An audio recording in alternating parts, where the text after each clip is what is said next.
اعوذ باللہ من الشیطان الرجیم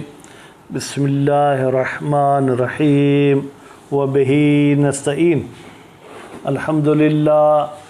کتاب المزارعہ کا آخری درس میں یہ فرما رہے ہیں کہ حکومت زمین پر جو ٹیکس لیتی ہے، خوب اس ٹیکس کا آپ جو بھی نام رکھیں، عربی میں اسے خراج کہتے ہیں، وہ ٹیکس کس کو دینی ہے؟ فرماتے ہیں وہ مالک کو دینی ہے، کیونکہ ٹیکس زراعت پر نہیں ہوتی، ٹیکس زمین پر ہوتی ہے، تو جو زمین کا مالک ہوگا وہی ٹیکس ادا کرے گا۔ البتہ اگر مالک زمین شرط لگاتا ہے کہ اے زارع یہ ٹیکس تجھے دینی ہے، یا پوری کی پوری، یا آدھی تجھ پر آدھی مجھ پر، تو پھر اس حساب سے یہ شرط کے پابند ہوں گے۔ لیکن ہمارے ملک کی طرح جب حکمرانوں کو اپنی عیاشی کے لیے تھوڑے پیسے کم ہوتے ہیں تو حکومت پہ ٹیکس لاگو کر دیتے ہیں۔ ٹیکس میں انہوں نے اضافہ کر دیا، پہلے فرض کریں 1 ایکڑ پہ 1000 تھا، اب انہوں نے 2000 کر دیے، تو یہ جو اضافی چیز ہوگی یہ مالک ارض کی طرف جائے گی، باقی عقد کے وقت جتنی ٹیکس تھی وہ ٹیکس جو ہے کیا ہے مزارع کو دینی ہوگی در صورت شرط۔ پھر فرماتے ہیں کہ اگر یہ عقد مزارعہ کسی وجہ سے باطل ہو جائے تو اس میں جو آمدنی ہوگی وہ کس کی ہوگی؟ فرماتے ہیں آمدنی اسی کی ہوگی جس نے بیج اس زمین میں ڈالا ہوگا۔ باقی جو ہے کیا ہے وہ اگر بیج مالک کا ہے پھر تو بات ہی ختم ہے، لیکن اگر وہ فصل کچھ ظاہر ہو چکا تھا، زرع ظاہر ہو چکی تھی، تو وہ دوسرے کو اجرت دے گا۔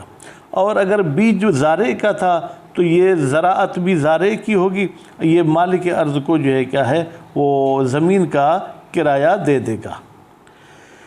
پھر آخر میں ایک مسئلہ بتاتے ہیں کہ زمین کی فصل الحمدللہ صاحب ارض نے دیکھ کر کہا کہ میرا اندازہ یہ ہے کہ اس زمین کی جو گندم ہے وہ 100 من کے قریب ہوگی، تو اے زارع تم اتنے من مجھ سے لے لو اور تم جو ہے کیا ہے دستبردار ہو جاؤ۔ تو کیا یہ ٹھیک ہے؟ کہتے بالکل ٹھیک ہے، البتہ اندازے میں پھر 19-20 کی کمی زیادتی ہوتی ہے تو اس میں کوئی حرج نہیں ہے۔ پھر فرماتے ہیں کہ اس زارع کو جو معاوضہ اس کے حصے کا دیا جا رہا ہے وہ اسی زراعت کی آمدنی سے دیا جائے گا۔ کہتے ہیں وہ بھی کوئی فرق نہیں، مالک اگر اپنے گھر میں کوئی ابھی سے ہی اناج پڑا ہے وہ دے دے، اور اگر زارع جو ہے راضی ہے کہتا ہے کوئی مسئلہ نہیں، جب آپ گندم وغیرہ کی کٹائی کریں تو اس وقت مجھے دیں، تو بھی یہ ہو سکتا ہے، اس میں کسی قسم کا کوئی حرج نہیں ہے۔ تو ابھی ہم چلتے ہیں عبارت کی طرف۔ عبارت میں جناب میں نے تو آپ کو خراج کہا تھا، لیکن ہمارے استاد رحمۃ اللہ علیہ کا وجدانی الفخر کہتے تھے کہ اس خا پر تینوں حرکتیں جائز ہیں، مزید آپ لغت کی طرف رجوع کریں۔ خراج، خراج، خراج علی المالک، وہ خراج جو ہے مالک صاحب پر ہے، لأنہ اس لیے کہ خراج، انہو کی ضمیر خراج کی طرف جائے گی، موضوع علی الارض ابتدان، وہ ابتدا میں زمین پہ رکھی جاتی ہے، زراعت پہ نہیں رکھی جاتی ہے۔ لا علی الزرع، وہ زراعت پر نہیں ہوتی، الا مع شرط، مگر یہ کہ مالک شرط لگائے کہ بھائی خراج جو ہے وہ عامل پر ہوگی، زارع پر ہوگی، وَيُتَّبَعْ شَرْطُهُ، تو پھر مانی جائے گی، پیچھا کیا جائے گا، یا بات جو ہے کیا ہے وہ فرمان برداری کی جائے گی اس شرط کی، فی جمیعہ، اگر پوری خراج کی شرط کرتا ہے تو پوری خراج عامل کو دینی پڑے گی، وبعضہ، اگر آدھی آدھی کرتے ہیں تو پھر جو ہے جناب وہ آدھی اس عامل کو دینی پڑے گی۔ البتہ ایک شرط ہے، مع العلم، جب علم ہو کہ کتنی ٹیکس حکومت لیتی ہے، او شرط،